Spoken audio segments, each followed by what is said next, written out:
Design Green Architecture Lloyd Alter copyright American standard. We can't. We have to paint a bigger picture. And we can learn from what the well people are doing. The Passivhaus Institut promotes a building standard that is truly energy efficient, comfortable and affordable at the same time. It has been around since 1996. Regular readers will know that I am a big fan of it, but have often complained that energy efficiency isn't enough. There are now over 3,000 Passivhaus certified designers and consultants, and there are 4,547 buildings in the Passivhaus Institute database. The WELL building standard covers a bigger field of interest. Is focused exclusively on the ways that buildings, and everything in them, can improve our comfort, drive better choices, and generally enhance, not compromise, our health and wellness. Copyright WELL standard. The WELL building standard started in 2014 and now has 6,416 certified professionals and registrants. There are 220 million square feet in 1094 projects. It started with commercial space and is moving into residential real estate around the world.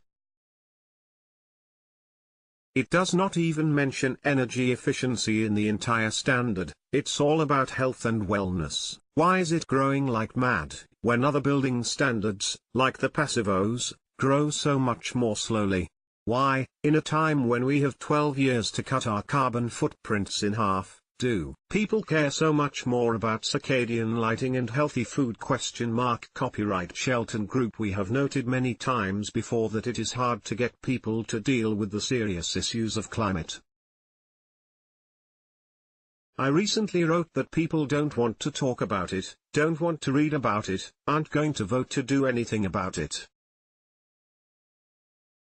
Paraphrasing Upton Sinclair, their lifestyle depends on them not understanding climate change. As the Shelton Group found in their survey, the biggest motivator for energy conservation was to save money, and the last was to preserve the quality of life for future generations. Given that energy prices are low, there is not a whole lot of incentive for people to spend serious money to burn less. Dan Gartner, writing in the Globe and Mail, points out that climate change doesn't dominate elections. It doesn't dominate headlines, airtime, and social media. It doesn't dominate consumer choices. It is because of the way our minds work. Scientists have informed me that when I drive my gasoline-powered car, the car emits carbon dioxide into the air, which makes the atmosphere an ever so slightly more efficient heat-trapping blanket. If I multiply my car's emissions by 1 billion cars and thousands more greenhouse gas sources and 7 billion people and 150 years of industrialization, the total is big trouble. We all do. But the last time I got in my car, drove and got out, there was no perceptible change. I suffered no harm. No one did. The same is true of the time before that, and the time before that.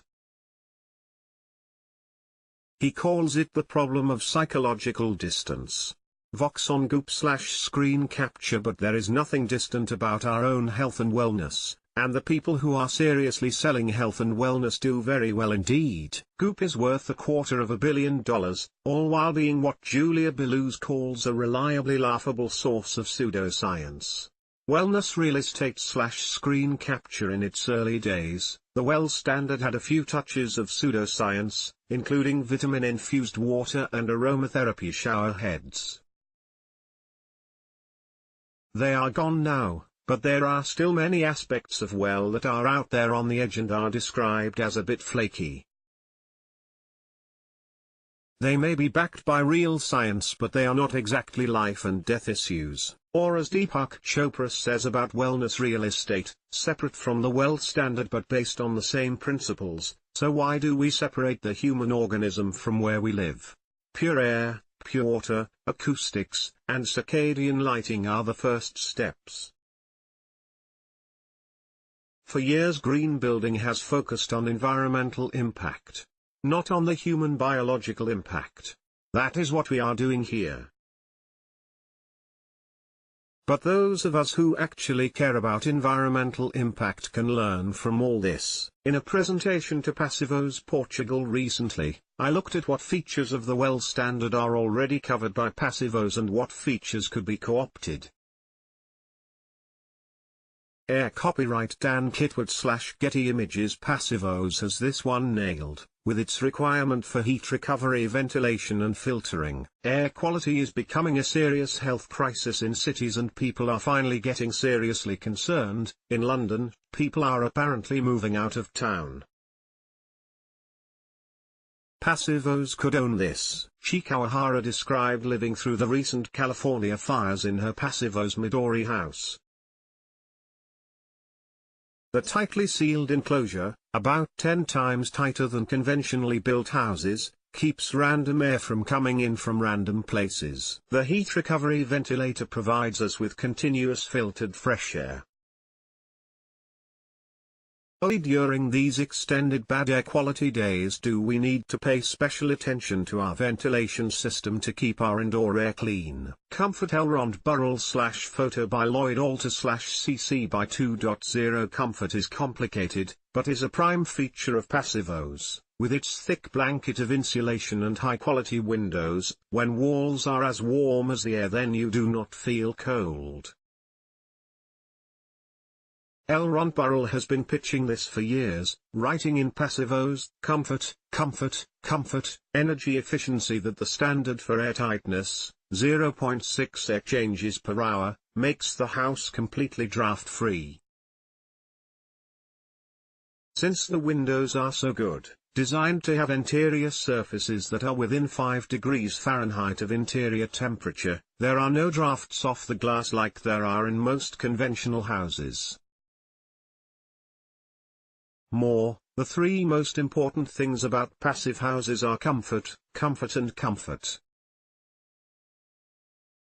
Noise copyright Jane Sanders/living and dining. Again, those walls and windows significantly reduce exterior noise. Passivhaus designs are extremely quiet. As I noted after touring Jane Sanders' Passivhaus townhouse in Brooklyn. For someone living in New York City, perhaps the biggest benefit of building to Passivhaus standards is that it is incredibly quiet inside. Bergen is a busy street, with buses and trucks going by at all hours.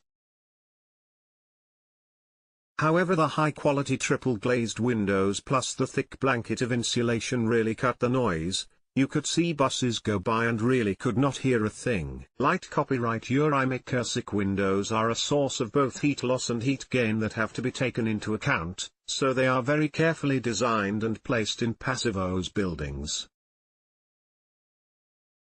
The important thing about Passivhaus quality windows is that you or your dog can sit right beside them and not feel cold.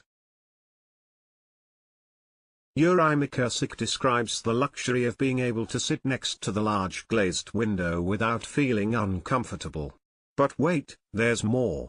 These are 4 very important issues that Passivhaus designers can pitch to clients, as well as energy savings. But WELL looks at other categories that Passivhaus designers have to think about too. Water is obviously important. Fitness, nutrition and even mind, which covers things like beauty and biophilia. The real lesson from WELL is that people care more, as Chopra notes, about their own biological human impact than they do about environmental impact. Otherwise WELL wouldn't be growing like mad and Gwyneth Paltrow wouldn't be a multi-millionaire. The Passivhaus Institute may base all their decisions on rigorous science, but people want more than just energy efficiency, and they don't actually understand comfort, and Passivhaus designers don't do a great job of explaining it. So while Passivhaus addresses serious issues, they are psychologically distant. Health and wellness, on the other hand, are very close. Le Corbusier in Wikipedia/cc by 2.0. Le Corbusier famously said that good architects borrow, and great architects steal. He stole the phrase from Picasso. I believe that we have to do some serious stealing learning from the well people, who recognize that people care a lot more about what is going on inside their homes and their bodies than they do about what is going outside. I used to say it was because we are selfish and self-centered, but Dan Gartner says otherwise. Gartner says that learning to accept that may help save us. Perhaps it is time for those who care about climate and energy to recognize this, learn from it, and deliver more. To paint a bigger picture, there is a lot to learn from what the well people are doing. They know their audience. I have been trying to get a handle on this since I started on Tree Hugger and focused on promoting green building, but I am not sure we know ours. How do we get people to care about climate and energy? We can't. We have to paint a bigger picture. And we can learn from what the well people are doing.